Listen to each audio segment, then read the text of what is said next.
The nightmare is always the same. I walk through the fog in my mind in search of my wife. I hear her voice calling me from afar. I go to her voice, never finding her. I can never reach her. Then, as if summoned by the devil himself, a huge Gothic cathedral appears in front of me. I find the door open, and despite the dark color on the outside, everything inside is white. The lofty ceilings reach toward the sky, out of sight. Gargoyles and angels decorate the walls and columns. Rows and rows of people sit in pews, crying and hugging. Nobody notices me.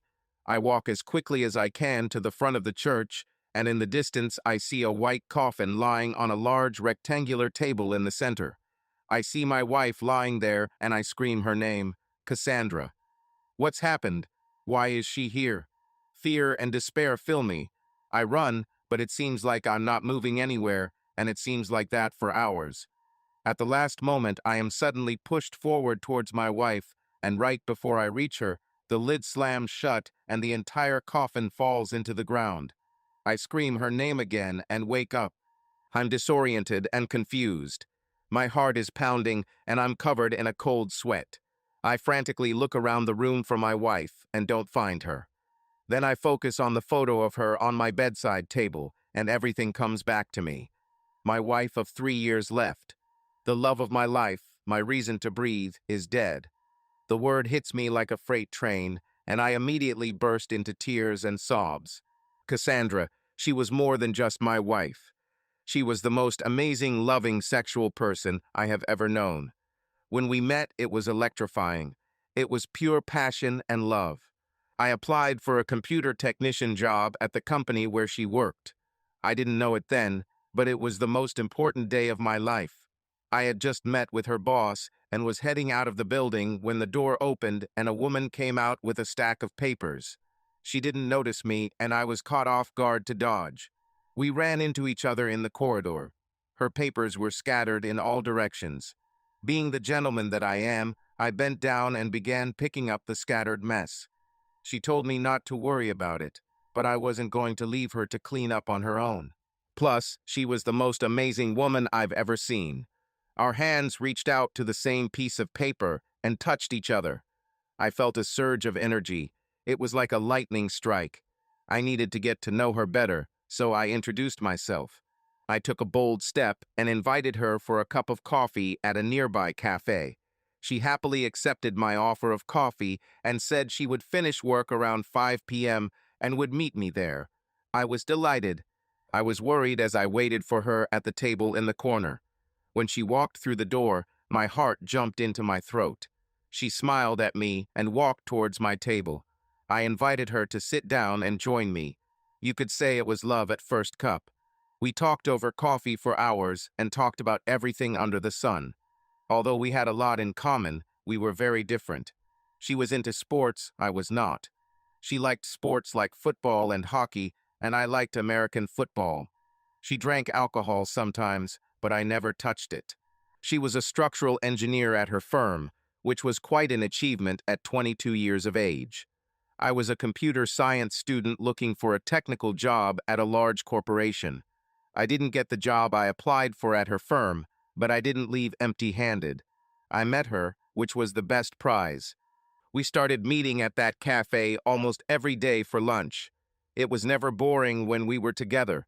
It seemed like a good idea to take her on a real date to a nice restaurant. I invited her next Friday. I was wondering when you would invite me to dinner. Tomorrow night. Pick me up at 7. You choose a restaurant, and I'll choose a club after. She stood up and leaned closer to my ear. Play it right, and you might end up lucky. She kissed me tenderly on the lips. I watched as she walked to the door and left the cafe. She stopped at the window and blew me a kiss. I was fascinated by her. She was supposed to be mine. The others didn't come. My job wasn't as good as Cassandra's, but I made enough money to take her out to a nice dinner. I decided to do the old-fashioned thing and bought her flowers and some chocolate. Corny, I know, but I wanted to be different from the other guys she dated. I arrived at her door on time, and I was nervous. I wanted her to know that I was excited, but not too excited. She walked out the door, and her eyes lit up when she saw the roses and candy. You brought me flowers and chocolates. Wow, no one has ever done that for me. That's very nice of you. It's corny, I know. Actually, it's not corny at all. I like a man who knows how to be romantic and care for a girl. Come in while I put these roses in the water. I entered her apartment. It was beautifully furnished and larger than mine. She had photos with her friends and possibly family. I stood there in the living room while she walked into the kitchen looking for a vase. She returned and we went outside to the car. I took her to a famous Italian restaurant. There's nothing more romantic than authentic Italian food and atmosphere. We were seated and she ordered some wine. I ordered a soda. Would you like some wine? I don't drink. Oh, if you don't mind, but why? My aunt died of alcoholism. Oh, I'm sorry. I didn't know. It's okay. I was very young when she died, but my mother told me terrible stories about how she found her. I guess I'm afraid of dying the same way. Does it bother you that I drink sometimes? No, not at all. Please, the more you drink, the better my chances. I closed my eyes and clenched my teeth. When I looked at her, she had a smile on her face, as if she was desperately trying not to laugh. Sorry, I didn't mean to say that. It's okay, you're nervous. You need to relax a little. Yes, I need to. It's just that you look so beautiful tonight. It's not how I'm used to seeing you. Oh, how beautiful she was. She was wearing a tight sleeveless black dress, the edge of which went down just below her hips. Well, thanks, Paul, and you look pretty good too. That blue shirt really brings out the blue of your eyes. She smiled warmly. After that, the conversation became lively, and she laughed at my jokes. I tried to keep them away from vulgarity, but sometimes I slipped. We were having a great time, and when we finished, she wanted to dance at this new club in town. I was ready, but I wasn't the best dancer in the world. We went to the club, and she ordered a martini. I ordered Dr. Bissesi Pepper. We danced a little, and I was just trying not to step on her feet or look too awkward. We rested a bit and sat down at our table. We had been there for a few minutes when a large man approached her and asked her to dance. Sorry, no. I'm with him. Come on, beauty, he won't care. Actually, I care. The lady said no. I stood up and confronted him. I didn't care that he was bigger. He would only dance with her over my corpse. Okay, kid, I was just asking. No need to get mad about it. Sorry, I lost my cool. It's okay, I understand. I'd be the same if I was with her. You're the luckiest guy here. Enjoy the evening, and to show that I'm a good guy, the next round is on me. He put $20 on the table. Maybe not every guy is a Neanderthal.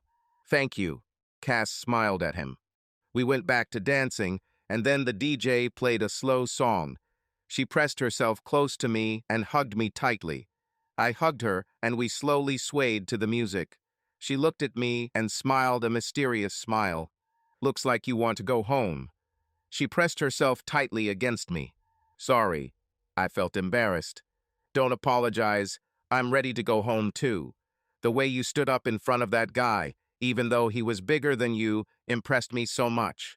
You know how to be elegant, you're funny and fearless. I think I found the perfect man. Well, I don't know about perfect, but I will try. Now there's only one thing left to check. What exactly? Take me home and you will find out. As you say. We were leaving the club when the same large man looked at me and winked. I nodded with a smile and we went outside. The ride back to her apartment was silent. I think we were both nervous about what would happen next. She sat there with a slight smile and looked at me from time to time. I smiled back, then turned my attention back to the road. When we arrived at her apartment, I parked the car and walked her to her door. She unlocked it, and I didn't even have time to try and say goodnight to her. She grabbed me and dragged me into her house, holding me by my shoulders and lips. We kissed and tore each other's clothes like animals. She was the tigress, and I was her prey. Through a tangle of limbs and clothing, we somehow made it to the bedroom, and by then she was almost naked. She had a beautiful body. When our heart rate returned to normal, she continued to smile at me and even began to giggle. What's so funny? It was just about 1,000 times better than I expected. I thought there was something wrong with you. I'm just glad it wasn't about sex. That's good to hear. Her giggle turned into laughter. I hope this isn't the last time. Ha ha, as many times as you allow. After that, we became inseparable. We spent all our free time and most nights together. We even played video games together. I preferred role-playing games, and she loved shooters. We only dated for a couple of months, but by then I already knew that she was the one. We moved in together the following week. She said she wanted to see me every day and sleep in the same bed every night. I desperately wanted the same thing. We chose her apartment simply because it was bigger and it was easier. I sold most of my furniture and moved. She was so happy at night when we lay in bed, snuggled snugly against each other. My friends told me that once I moved there would be less sex, but they couldn't be more wrong. We couldn't keep our hands off each other. Sometimes we had sex 2 or 3 times a day. It was great training. I have never felt healthier in my life. We suited each other well. This doesn't mean we didn't have arguments. Every couple has arguments, and we were no exception. When we started living together, I noticed that she eats with her mouth open. It was strange because at the restaurant she had perfect manners, but when we got home she ate like a cow. It drove me crazy. Then I read about the mental condition that makes people not like it. I just let it go after that. She didn't like the way I snored when we slept. I didn't understand this. We spent many nights together, and she never said anything. She gave me nasal strips, and the problem went away. Little things like this come up from time to time. Nothing serious, just two people learning to live together. Mostly we enjoyed each other and each other's company. After a few months, when everything was going so well, I started thinking about proposing to her. I went to the ring store one day and found the perfect set. She liked white, gold, and blue, so I bought a princess cut blue diamond ring for her engagement ring. I knew I might have been too hasty, but I really loved her. I planned to ask her one evening when we were walking in the park. There was a small pond and a bridge over the pond. We walked holding hands, enjoying the sunset and the tranquility that the park brought to our area. As we crossed the center of the bridge, I stopped and pulled her closer. Cass, do you love me? Yes, Paul, I love you more than anything in this world. And I love you too, but I have one more question I want to ask. Before I do that, let me say something. I paused. When we first met, I was amazed by your beauty, but I fell in love with your heart. I was in awe of your kindness and generosity, but I adore the fact that you love only me. I cannot imagine my life without you, and alone the thought of this hurts my heart. Will you do me the honor of being my wife? I got down on one knee. Cassandra Marie Davis, will you marry me? I took out the ring box and picked it up. Yes, yes, I will agree. She didn't even hesitate for a second. I couldn't be happier. We kissed and then enjoyed the end of the sunset. We headed home at midnight. It was a night to remember. She was more than wild, and I quickly matched her. We went on our honeymoon to Hawaii, and there were times when we almost got caught having sex on the beach. When we got home, I immediately started on my next project. I was going to buy a house that she would like. 2 months later, I found a house that I thought she would want. The best thing was that the price was perfect. The monthly mortgage payment would be less than what we were paying in rent. The only question was whether she would like him. I wanted to make it a surprise, so I went to pick her up from work. She was happy to see me standing outside the building waiting for her. I told her I wanted to take her to a special place, and she enthusiastically jumped into my car. The house was not in the city center, but it was nearby. It was about a 15-minute drive from work, which meant her commute would be easy. She looked at me a little confused as we turned down a small street with a row of houses on either side. Where are we going? You'll see. We pulled into the driveway of a 2-story house. Who lives here? We will if you want. I contacted the realtor and started talking to the bank, but I wanted you to make the final decision. Well, this is unexpected. Can we afford it? Actually, the payment will be less than our rent. It's not a problem. I just hope you like it. If the inside is as good as the outside, I'll be delighted. We went inside and looked around the house. There was a large living room connected to a large dining room. We walked into the kitchen, where Cass saw the large backyard for the first time. Her eyes lit up when she saw all the space for the family. But that is not all. When we got upstairs, she saw 2 large rooms and a master bathroom. Then she saw the door to the master bedroom. It was an even larger room with a dressing room. Next to the walk-in closet was the door to our private bathroom. She threw herself on my neck and kissed me. This is perfect. When do we sign? The bank that owns this place is willing to sell it immediately. They've already reduced their price twice. It's a bargain at $300,000. Our bank gave us $400,000 to spend, so if you don't like it, we can use the rest for improvements. This is so amazing. I can't believe we're going to own this house. I love you, Paul. And I love you too, darling. I called the realtor, and we signed the documents within a few days. All we had to do was wait for the bank's approval, and everything was fine. It didn't take long, just a few days, but Cass was nervous. She wasn't happy until we moved in a few weeks later. We spent the rest of the money on paint and updating appliances. By the end of it all, she was happier than ever. The night we finally settled in, we made love in the master bedroom. She was again as wild as ever. She almost drove me crazy. Lying there in post-sex bliss, she looked like she wanted to say or ask something. I was a little worried about the look on her face. Her head lay on my chest, and she looked into space. Are you okay, honey? Yeah, I was just thinking about something. Do you want to tell me? Rather, I have a question. She raised her head to look at me. Okay, what questions do you have? I know we don't usually talk about our past lovers, but I just wanted to know how you became such an amazing sex god. I am just curious. It doesn't really matter if you don't want to tell me, but I'd like to know. God sex. You are very good in bed. It's like you know what I'm thinking before I even know what I'm thinking. The only person I know who can do this is God, so a god of sex seems appropriate. Ha ha, flattery will get you everything. I looked at her again and realized that she really wanted to know. Do you promise that you won't judge or be angry with me when I tell you this story? I promise to try not to overreact. Good enough. I cleared my throat. We're married now, so I think she should know about my past. I lost my virginity to an older girl. What? Her head snapped up and she looked a little shocked. She was the daughter of my uncle's second wife, about 5 years older than me. I grinned slightly at her. Then she hit me on the arm. You promised not to overreact. Sorry, please continue, she said, lowering her head back. Her family spent several weeks with us during the summer.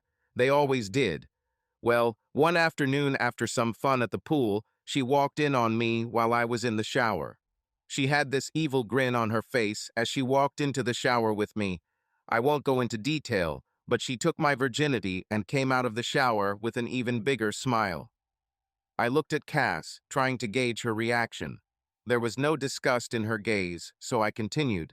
We had sex several times that summer, and she admitted that I was God's gift to women, but I was a fool. I had a couple other girlfriends in high school, but they dumped me after just a couple of weeks. I didn't know what made them leave me. It couldn't have been sex because I was great at sex. At least I thought I was great at sex. Then I met Rachel. That was probably my first real love. We were together for several months when my mother died of cancer, and I had to go home for a while. She said she wanted to go with me, but she couldn't. I went home and grieved with my family. In pursuit of communication, I returned earlier than planned. I entered my dorm room and found my beloved Rachel having sex with my roommate. She jumped up and covered herself. I couldn't understand it. He quickly retreated around the room. I was on the verge of tears, but I needed to know why. She said it was because I was terrible in bed. I was shocked and humiliated. Then she told me that sometimes I hurt her with my rude behavior. I felt terrible hearing that I had hurt her. Sex should be something wonderful and nothing less than pleasure. I never wanted to hurt anyone again. I couldn't blame her for cheating. A tear rolled down my cheek. I was a selfish and cruel lover. I was looking only for my own pleasure and thought that pleasure came to a girl just by being with me. I was so stupid when I was younger. You were young and didn't know anything. Yes, but I was still human. I hurt her, Cass. A man should never hurt a woman. Sex should be loving, pleasurable, and fun, just like we are together. I vowed to never be so selfish. When I meet the woman I marry, she will never have a reason to cheat on me. I was going to be the most loving and attentive husband in the history of husbands. Well, you've done an amazing job so far, but you can't blame it all on yourself. What do you mean? She should have told you before she ran off with your roommate. She could at least explain how she feels and give you a chance to change. Instead, she cheated on you and hurt you while you two were grieving for your mom. She sounds like a terrible person and just blamed it all on you. I could never do this to you. I could never hurt you like this. It would kill me if I knew I caused you so much pain. That's why I love you so much. You're the kindest person I've ever met. There's not an evil bone in you. I felt her cringe when I said that. What's wrong, honey? Nothing. Keep telling your story. She smiled. Are you sure? She nodded. Okay. Well, after I figured out why she did it, I was determined to learn how to do it right. I read books, watched videos, and even talked to women. I got tons of advice and learned hundreds of techniques. Then I came back to Rachel after a year and a half. I practically begged her to have sex with me again. After a week of begging, she finally gave in, and that night we had sex. She lay there with her mouth open in surprise. She said it was the most intense sexual experience in her life. She asked where I learned all this. I told her that I took her words to heart and changed. She cried because she wished she had just talked to me since I was like that, ready to change. She thought I would be like all the other men in her life and remain the same stubborn jerk. I asked her if she wanted to try again, but she said no. She met the man of her dreams, and she was ashamed for having sex with me behind his back. I asked her why she didn't tell me she was in a relationship. She just came out of my bed and told me everything would be okay. He'll never know. I stopped her and told her to never cheat on him again. If she truly loves him, she must give up all others for his sake. We broke up, but I regained some self-respect. I rocked her world.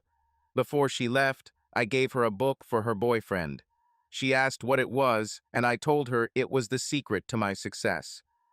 Why didn't you save it? I read it 4 times. I learned everything I could from it. Plus, when we got married, I bought another copy. We both laughed.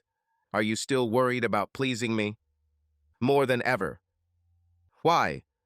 Because this isn't just flirting anymore. This is my life, and my life revolves around you. If you're happy, I'm happy. If you're sad, I'm sad. I want you to be the happiest wife in the world. Oh, but I am. I want to make you happy too, you know. My life is intertwined with yours too. I love you so much that sometimes it feels like my heart is going to burst. I guess we'll just spend the rest of our lives making each other happy. I love you, Paul.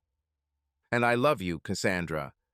I rarely used her full name, but at this moment it was appropriate. We fell asleep and saw our future in a dream. A few months after our wedding, Cass received a promotion and became the new head of her department. This meant that she would have to travel several times a month, but these trips were short. Usually it was no more than 3 days, and sometimes I could go with her. She didn't like leaving me when I couldn't go, but she liked the work. I never once thought that she might be unfaithful to me. I had complete confidence in her fidelity. I missed her when she left, but I always supported her to continue her work. We always had an incredible sex session before she left, as if this was our last time.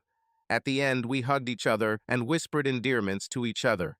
Pillow talk was her favorite. She was describing how I had just made her feel and how our love made it so much more intense and explosive.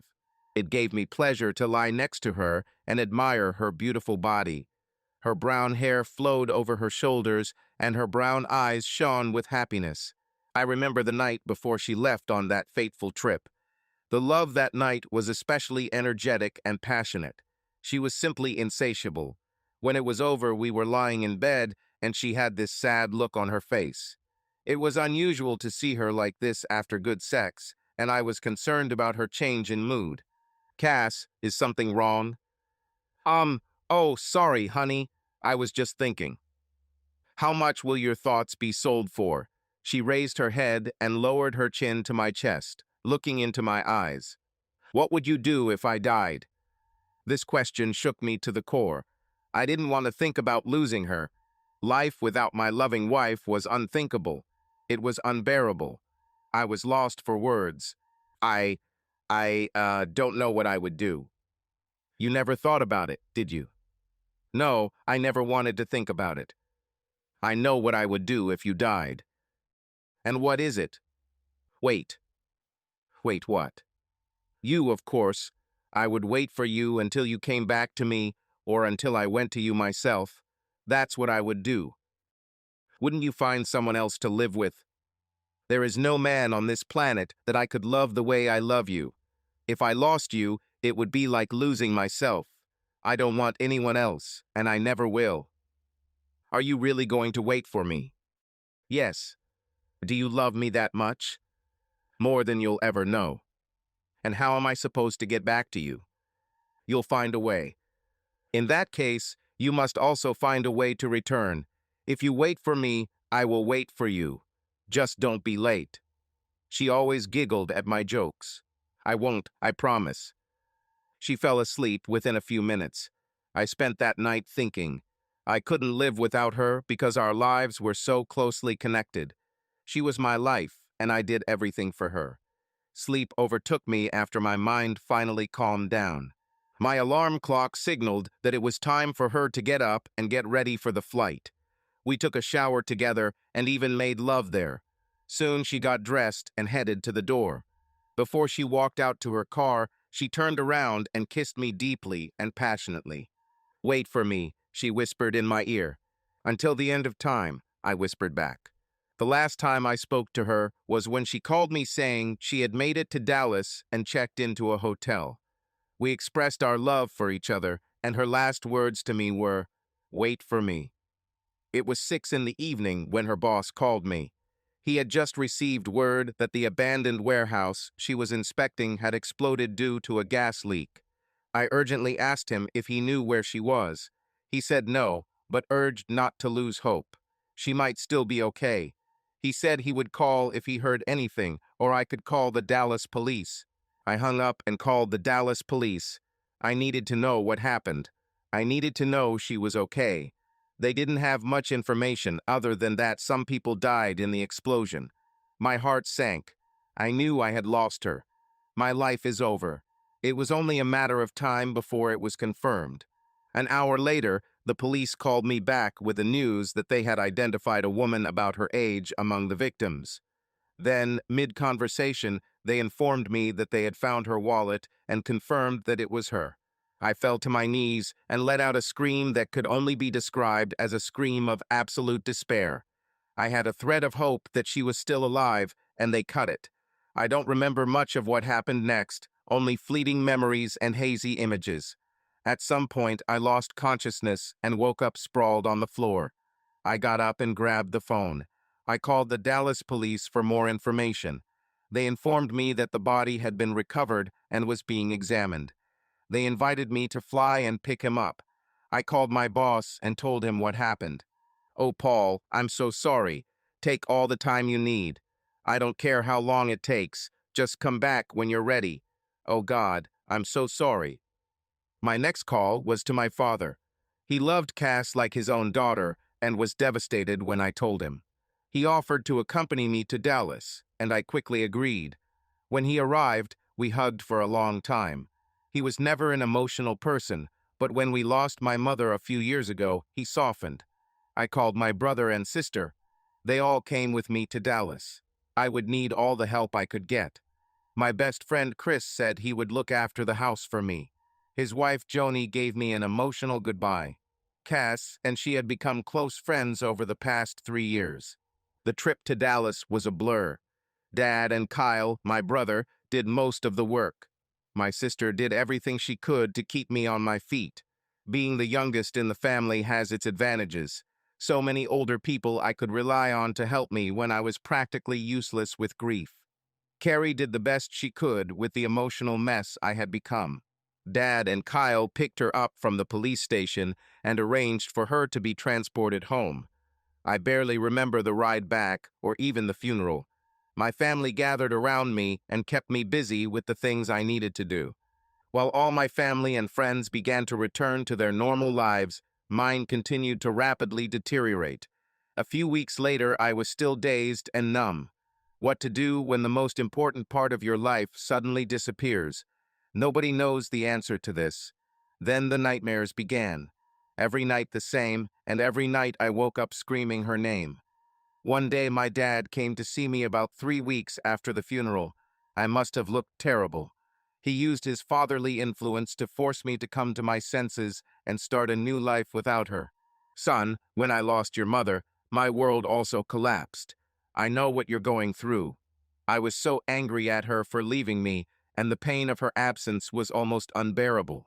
A couple of times I was so low that I almost committed suicide. He laughed. Life goes on. It's sad and unfair, but life moves on. Don't try to forget her. Don't try to replace her. Just live for her. Live for both of you. She will always be with you, just like your mother is with me. He smiled and patted me on the shoulder. On the eve of her departure, she asked a strange question, I said, again on the verge of tears. What question? What would I do if she died? What did you answer her? I didn't have a good answer, but she did. What did she say? She said that if she had died, she would have waited. She would wait until I returned or until I joined her. I promised her that I would wait for her until the end of time. Then you should keep your promise. Keep your home and yourself ready for her return. But it's so difficult, Dad. I'm not sure I can. The tears began to fall again. Wait a few years until she finds her way home, son. If she doesn't come back by then, wait a little longer. He hugged me, and just like that he left. I was alone again, but now I had a new goal. I was going to wait. I was going to wait until the end of time. The nightmares stopped that night. My father was right. Life goes on. I returned to work and started hanging out with friends again. I never managed to return to normal life. Not having Cass in my life left me with a huge void, a void that could not be filled. My life was mostly empty. I went to work, ate, slept, then repeated. Only the promise I made to Cass kept me going. It kept me sane and together. On the anniversary of her death, everything began to fall apart again. It started with a text message from a number I didn't recognize. The message contained only 3 mysterious words: "Wait for me." I tried to call this number, but the line was disconnected. I tried calling the phone company to see who it was or if they could trace the call. I even tried to use my computer skills to figure out who could have sent it to me. I even called my father and asked if he did it. He swore that he would never do such a thing to me. Only Cass, Dad, and I knew what she told me. Having no more leads, I left it as is. The day after receiving the message, I was sitting in the cafe where we had lunch for the first time. I was deep in thought, looking out the window, when a blonde woman walked by. Her hair color was different, but I knew it was Cass. I jumped up and rushed to the cafe door, throwing it open. I looked around, but she was no longer there. The waitress asked me what was wrong. She was probably afraid that I would leave without paying. I left $20 on the table and left. That night, the nightmares returned. Then, later that week, I was sitting in my office looking out the window when I saw the same woman looking down at me. I was only on the second floor, so I saw her quite well. She smiled, then turned and left. My face was pressed against the glass. I must be losing my mind. First a cryptic message, now I see her walking around the city. and that same night the nightmare repeated itself. I stayed up all night and found myself sitting at the table in our cafe, sipping strong coffee. I looked up and noticed a woman looking at me. This time it wasn't Cass, but one of her co-workers. Her name was Stacy, and I met her at one of the company parties Cass took me to. She was holding a cup of coffee and walked towards me. "Paul, how are you?" "It's me, Stacy, Cassandra's friend from work," she smiled. "Hi, Stacy. I'm glad to see you." "Everything is so-so with me." An awkward silence hung between us. "I never told you how sorry I am that you lost Cass. She was my good friend. I miss her." "Yes, she is on my mind all the time. I miss her very much too." Stacy sat up and looked at me tenderly. She was a beautiful woman, and if I hadn't been so dedicated to waiting for Cass, I would have asked her out. She was shorter than Cass and curvier. She wasn't fat, she just had curves in the right places. I had to look away to keep my thoughts from wandering too far. She must have noticed it.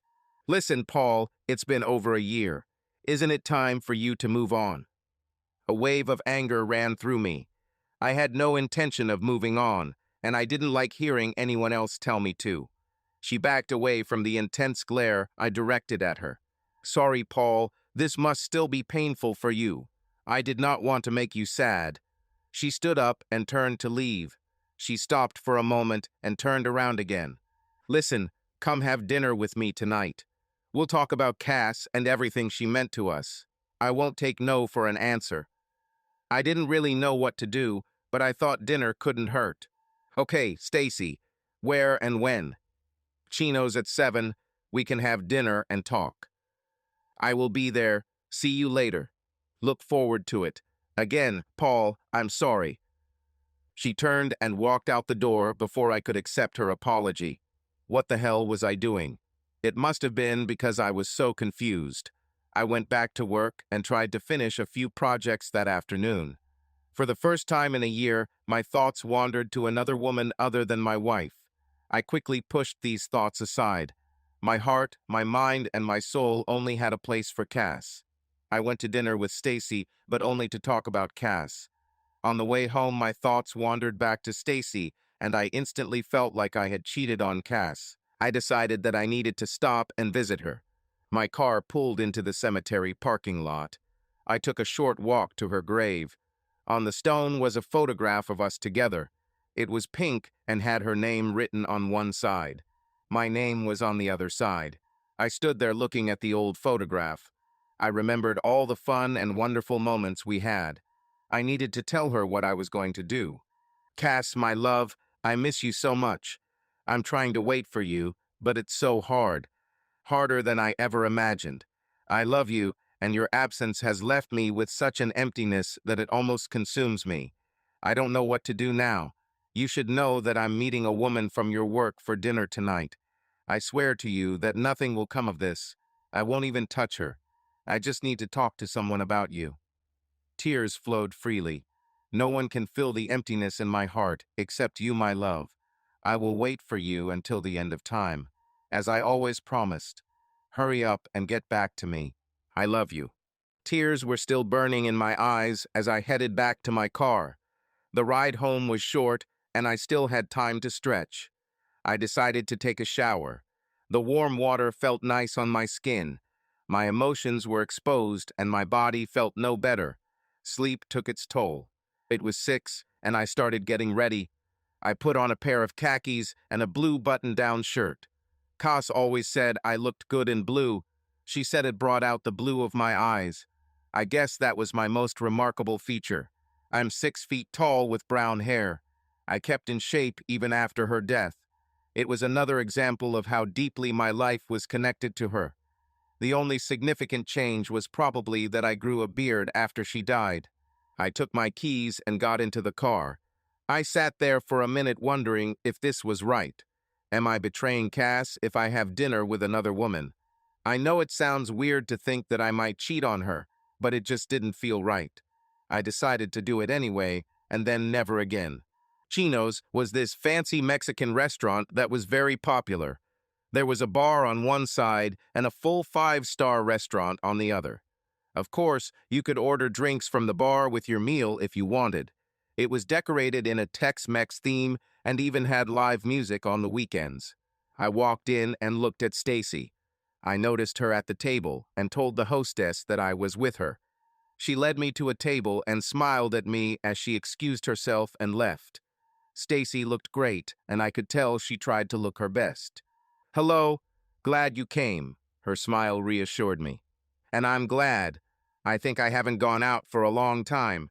I almost forgot how to dress." She laughed at my joke. This seemed to ease the tension in the air. We talked for a long time, exchanging stories about Cass and our shared experiences. She told me stories about Cass at work that made me laugh out loud. Eventually, as usually happens in conversations, our conversation turned to a sexual topic. "So, Paul, are you seeing anyone?" "No, I haven't dated anyone outside of my family for quite some time. I just don't know if I ever will." "Well, isn't it time you tried? I mean, you should be more than on edge by now. I can't imagine going a whole year without some kind of intimacy." She looked like a woman ready to hunt. My fears instantly increased. I have no desire to try to replace Cassandra. She was the love of my life, and no one could take her place. I'm not talking about replacement. I'm talking about having a little fun. "Well, I don't like it. It's strange to even talk about it." "I understand. It feels like a betrayal to her." "Exactly. I just can't bring myself to do it." "Okay, I won't convince you of anything. We can just be friends. You're not ashamed to be friends, are you?" "Not at all." "Okay, then a good friend would give a friend a ride home after he's had too much to drink." She smiled again. "I think it's something a friend could do. Where do you live?" "Oh, just a few miles from here. Too far to walk and not far enough to call a taxi." We paid the bill, and she jumped into my car. The trip home was lively with more stories about Cass and her work life. But Stacy couldn't stop talking about sex. "You know, Cass was bragging about how great you are in bed." "She did it, right? Well, she was fantastic too. To tell the truth, I wanted to check it myself and see it with my own eyes. But you stopped it." "Sorry, didn't mean to seem rude about it." "It's okay. Like I said, I understand. It would be like betraying her." We drove up to her house, and I parked the car. "Are you sure you don't want to come over for a drink?" "I appreciate the offer, but no." "Well, I tried to be nice, Paul, but apparently you chose the hard way." "What do you mean?" "This." She pulled out a stun gun, and before I could react, she hit me with it. I didn't immediately lose consciousness, but I could barely move. My movements were sluggish as I tried to defend myself. She gave me another shock, and I passed out. The first thing I remember when I returned to the world of the living was that my head felt like it had been run over. Trying to somehow relieve my headache, I discovered that my hands were tied behind my back. It took me a second to remember what happened. A wave of fear ran through me when I realized that I had been kidnapped. I looked around the small room, trying to figure out what to do. There was nothing in the room except the chair I was sitting on and the light coming from the ceiling. Where the hell am I? Before I could try to find a way out, I heard a click and a rustle of air. Behind me was a door that had just opened. I heard footsteps approaching me. They were slow and light. My heart started beating faster. "Look who's awake. You must have a hell of a headache." Stacy came into view. "I guess you're even more confused. Don't worry, I'll explain everything." She leaned over and smiled. She changed into tight black leggings and a black tank top. There was a sinister smile on her lips, and the look she gave me made me shudder. "You're probably wondering what this is all about." She straightened up and began to walk back and forth in front of me. "It has to do with your wife and her job." "What about Cass? What about her job?" She was just looking at old buildings. "I'm not talking about this job. I'm talking about her work for the state. That job where she stole secrets from other governments." "Is my wife a spy?" "Yeah, I know it sounds crazy, but it's true. She's not even really your wife." "Not my wife. But there was a ceremony and a priest and her family. Everything is fake. You're lying, I spat, my voice filled with contempt for her. Believe me, I wish I could lie. She was extremely convincing, pretending she was just an engineering expert for some stupid consulting firm. I do not trust you. You're just telling me this so that I'll tell you something. Haha, I hate to say it, Paul, but it's not about what you know. You're a smart guy, but you're not the one I'm interested in. You're just bait for prey. What booty? Well, your wife, of course. But she's dead. She won't come to save me, I said angrily. Ha, you see, you don't know much about your wonderful wife. She is very much alive, and you will bring her to me. Why should I trust you? Because there is no point in me lying to you. What will lying to you do for me? She is alive? Yes, she is alive, and when she comes for you, I will kill her. For what? Why do you want to kill her? What did she do to you to make you hate her so much? For me personally, nothing. But the people who hired me want her dead, and that's what I'm succeeding in. What makes you think she's coming for me? She didn't show up for a whole year. Because the marriage may have been a sham, but the love was not. I wasn't kidding when I said she was bragging about how good you are in bed. She loved you so much that she tried to quit her job several times just to be with you. Why didn't they let her go? You can't leave the CIA that easily. She had to stay until all the cases she was working on were completed. Then why did she fake her death? The police report said there was no doubt it was her. Well, one of her trips abroad went a little wrong and her cover was blown. Then there was a mole who sold the information to the wrong people. These wrong people started targeting the agents' families. Cassandra faked her death so you wouldn't get hurt. You were the next target, and she was protecting you. She had to go into hiding until things calmed down, and then she would come back. I guess you were the mole. You're a smart guy. Now that you know everything, you will do something for me. She stood right in front of me. The door swung open again, and several guys with video equipment came in and started setting it up. What is this? You'll make a little video begging your wife to come and save you. Never. I just found out that she is alive, and I will not ask her to come here and die, even if it costs me my life. How noble, but if you don't do this willingly, we'll have to help you. One of the men came up and looked me in the eyes. He was big and probably hit like a sledgehammer, but I didn't give up. They turned on the camera and pointed it straight at me. I'll ask again. We can do it the easy way or the hard way, she said, smiling. To hell with you. Oh, what a dirty mouth. Okay, do it, but leave him alive. We need something that can be salvaged.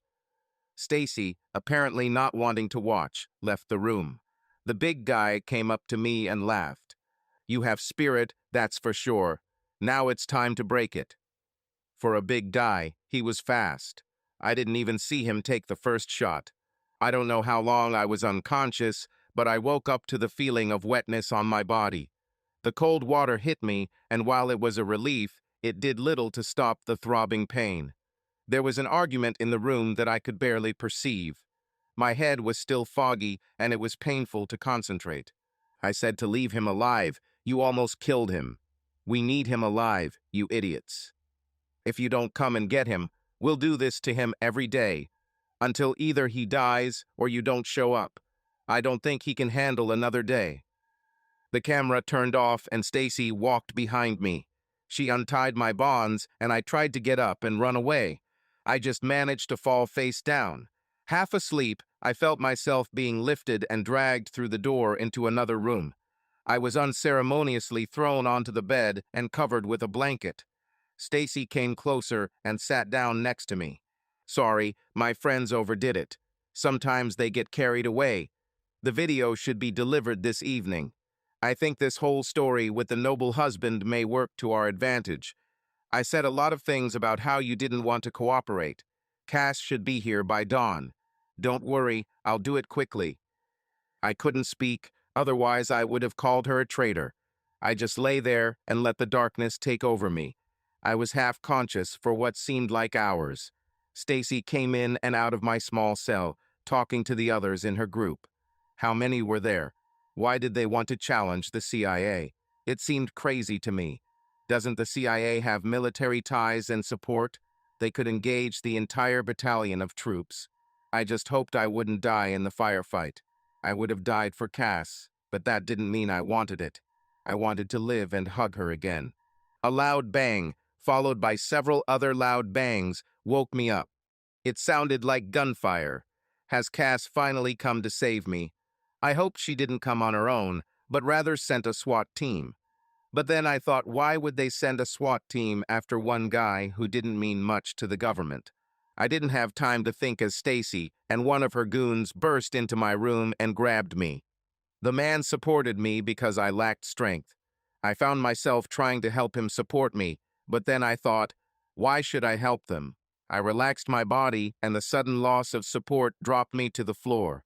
Looks like the guy wasn't ready for my weight. Pick it up. He is our only chance. Before the man could react, the door swung open again, and two soldiers with rifles rushed in and pointed their guns at Stacy and her friend. Both froze in place. Is your name Paul? I barely found the strength to nod in response.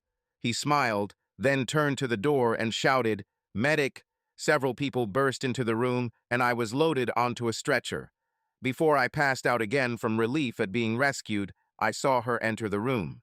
She was dressed all in black with "police" written on her jacket, and her hair was pulled back into a ponytail. My God, but she was beautiful. Our eyes met, and she looked at me in horror. Oh God, what did they do to you? Oh, Paul, I'm so sorry. I'm sorry for everything. She looked up at Stacy with an anger I had never seen before. With unexpected speed, she rushed toward Stacy and hit her right in the nose, then hit the guy as hard as possible in the groin. I hope I never make her mean that. She came back to me and walked next to me while they carried me outside. I needed to touch her. My body found the strength to reach out and grab her hand. She looked at me and smiled. Oh, how I missed that smile. We walked through many corridors and then found ourselves on the street near a large abandoned office building. I didn't recognize this place or the surrounding area. Where the hell did they take me? We approached the helicopter and they loaded me inside. Cass climbed in behind me, still holding my hand. She leaned over and kissed me on the cheek. It hurt, but it was the sweetest pain I've ever felt. My other hand came up and touched her cheek. She's back. She found her way back from the jaws of death. In this knowledge, I again allowed the darkness to take over me. Even in my sleep, I could still feel the warmth of her hand holding mine. The dream was different this time. I was still walking through the thick fog, but this time there was no huge cathedral or funeral. I heard Cass somewhere in the distance, and this time she was talking to someone. As I approached her, I heard a quiet squeak, which became louder with every step. I came closer and closer to the sounds until I opened my eyes. For the first time in days, I could see clearly. I looked around the darkened room and realized that I was in a hospital room. At the foot of my bed stood my beloved Cass, back from the dead, and another woman. She was older and wore a lab coat, held a clipboard in her hands, and had a stethoscope hanging around her neck. Well, he's got concussions, a few broken ribs, a broken jaw, and a hell of a lot of power in him. I'm sure he will make a full recovery. He's feeling good as being restored and should wake up soon. She turned and looked at me. You see, he's already woken up. Cass ran up to me and knelt down. Oh, baby, you're awake. I'm so sorry for what they did to you. I was so stupid that I left you. I should have told you the truth and gotten you away from them. My finger touched her lips. Are you alive? I would die 1,000 times if it meant I could touch you again.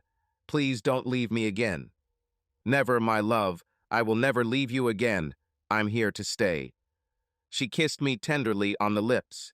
Oh, feeling her lips on mine again was enough to awaken every part of my body. The doctor and Cass noticed my condition. Cass smiled as the doctor headed towards the door. I'll leave you alone. Be careful. He's still pretty sick. She went out and closed the door behind her. So a whole year without sex? I asked. There has been nothing in my soul since that morning. I told you I would never hurt you like that. You are my only one. She said we weren't really married.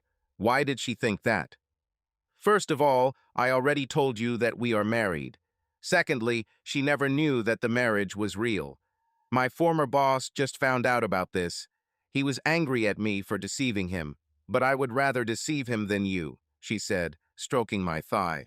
I pressed the button to rise up. There was pain, but I assumed that this was normal for broken ribs. My hand touched her cheek, and I tucked a stray strand of hair behind her ear. She was so beautiful. Is this your real hair color, or did you dye it blonde? I painted it. I tried to hide because they were looking for a brunette. I've lied to you a lot about my life, but most of what you know about me is true. The life we led together was real. Tears streamed down her cheeks. I'm not angry or upset with you, Cass. I love you. Just glad you're alive. I smiled at her to emphasize my joy. You probably have a million questions for me. On the part itself, yes. Ask anything. How did you end up working for the CIA? Well, after high school, I joined the Army to pay for college. They were delighted because I scored high on their aptitude tests. After basic training, they sent me to study, and I received my degree. When I also showed potential in working with computers, the CIA took notice and recruited me. I worked on their hacking team and spied on governments from our office here in the city. Hacker team. Yes, it's not an official name, but that's what we called ourselves. And Stacy was part of this team. Yes, after my promotion, she worked for me. I think she was jealous. Because of your promotion. This and the fact that I had you. Stacy's relationship did not last even a year. She didn't like him and even began to hate him. She always said how lucky I was that I chose you. She was right, though. You are the best husband I could wish for. You even helped me get a promotion, although you probably didn't know it. Is this because of that virus that someone downloaded onto your system? Yes, we tried everything to eliminate it. Then you fixed it. When my boss saw that the problem was solved, he promoted me. That's when we thought Stacy had become a traitor. So Stacy was jealous of us. It seems like it. Her husband wasn't nearly as good a man as you, and it probably didn't help her that I kept bragging about how wonderful you were. I think she was angry because I got first choice and chose you. So that whole incident where I bumped into you in the hallway was a setup. Yes, she said with a sheepish smile. Why did you choose me? Honestly, yes. It was your blue eyes that attracted me. I always wanted a guy with blue eyes, and since I was senior in rank to everyone else, I got first choice. Then it turned out that you are a surprisingly loving, gentle, and extremely satisfying lover. After that first night of love, I fell head over heels in love with you. Then you told me that story about you and Rachel and how you changed because you never wanted to hurt another woman again. How you wanted sex with you to always be just pleasure. I never told you this, but I found her. I asked her many questions. The last thing she told me was that other than the bad sex, you were the perfect guy. She might even marry you if you were better in bed. She so wanted to agree to your offer to return, but she loves someone else. Then she said, I have to be careful with you. Never hurt you and always be the faithful wife you deserve. She leaned over and kissed me. I was Paul. I was faithful to you the entire time we were married. She looked at the tent rising under the blanket. And I know that you have been faithful too. She kissed me again. Now that you know the whole truth, what will you do? I will wait for you, no matter what. But please don't leave without me again. Ha ha, I promise. I won't leave again, she said, lying down next to me on the bed and hugging my chest. I so missed the feeling of having her next to me at night, when the loneliness becomes unbearable. Now she is with me again. No more lonely nights for me or her. When can we go home? The doctor said it won't be for another few days. She wants to keep you under observation. Will you stay with me? Of course, I will stay with you. There is not a single person on this planet who can make me leave. A few days later, we entered our house together. My boss was aware of what happened and gave me a month of extra time off to recover. He said I could do most of my work from home. Cass was still considered legally dead, but her boss was working to fix that. It didn't take long before she settled all the formalities and everything returned to normal. Now comes the hard part. I needed to tell my family that she was back. I called my father first. If anyone could understand, it was him. My sisters will probably have to tell while we are as far away from them as possible. Melissa and Nanette were very caring towards their little brother. They wouldn't think twice before acting, and Cass could end up in trouble. Eric would be calmer, but he would still be upset. Dad, son, where have you been? I came in, but you weren't at home, and... Dad, I was in the hospital. I kind of got kidnapped and beaten a little bit. I'm fine, I swear, but there's something else. Can you come? I'll be there in 5 minutes. He arrived at 4. Okay, tell me everything. He burst through the door. Daddy, please sit down. He sat down and I told him about the latest events. He listened carefully. Dad, there is something else I need to tell you. What is it, son? Cass, come here. Cass walked into the room and her father's eyes widened. He obviously recognized her, even though she was now blonde. He jumped up and hugged her. Neither of us expected him to do this. I thought there would be a lot of screaming and then maybe hugs. The look on Cass's face was one of complete satisfaction. Dad, I thought you'd be mad at me for leaving. I'll be angry later. Now I'm just glad you're back. Paul hasn't been himself since you, left. To be honest, me too. I lost my daughter that day, and now she's back. He cried tears of happiness when I joined in the hug. After we had all calmed down, Cass told her father the same story she told me about why she had to leave. He understood the reasons and was even proud of her for making such a difficult decision to protect me. It must have been really hard for you to leave. The truth is that I never left. I was always there, watching Paul. The hardest thing was seeing him suffer and not being able to console him. It broke my heart to see him every day grieving for me when I was just a few miles away. Cass began to cry again. Everything is fine, dear. All this suffering is now far behind us. I'm with you again, and we'll catch up. I kissed her, and we hugged each other for a long time. Dad smiled as he stood up and walked towards the door. Dad, where are you going? I was surprised. I'm going to tell the rest of the family. We should celebrate tonight. We should welcome Cass home properly. He left as quickly as he came. We looked at each other and then ran upstairs. Both had the same thought in their heads. It might be a while before we could make love, so it was a here and now moment. After our rather whirlwind romance, we lay in bed cuddling, and I held the woman of my dreams in my arms, never letting her go.